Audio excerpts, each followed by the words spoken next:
Mahal na mahal kayo ni Tito Mike.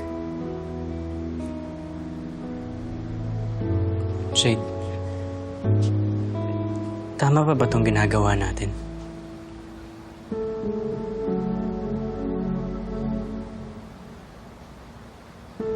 Oo.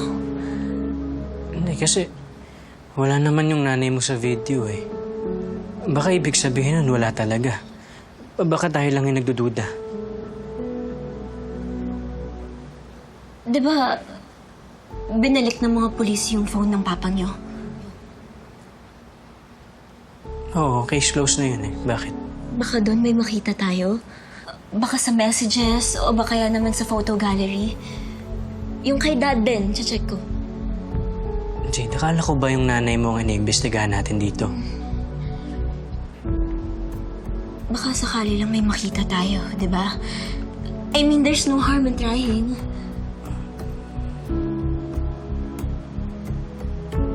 Okay. Sige, diskarte mo. Sabi mo, mainitin ang ulo nun. Oh. May anghel bang ganon? Opo. Si Sir. Hoy, Sari. Ay. Umayos-ayos ka nga. Nasa harap tayo ng kapagkainan.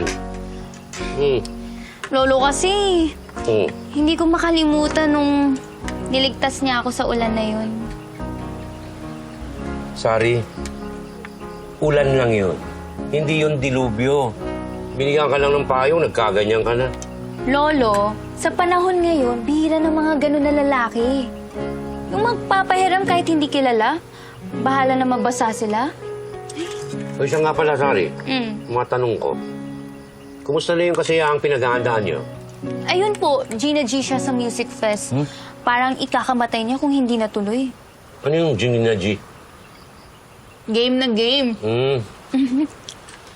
Sa bagay, kilala naman yung Hotel 88 na masayang lugar. Saka yung tatay nung nagbigay sa'yo ng payong, ay napakabait na tao nun. Kaya nga lang, yung trahedyang nangyari sa kanilang magkaibigan. Ang saklap po, no? Magkaibigan tapos nagpatayan lang. Hindi sila nagpatayan. Ho, di ba yun yung sabi ng mga pulis? Iba po bang naipahiwatig sa inyo? Kilala ko yung dalawang yun. Mabubuti silang tao. Hindi nila kayang patayin ng isa't isa.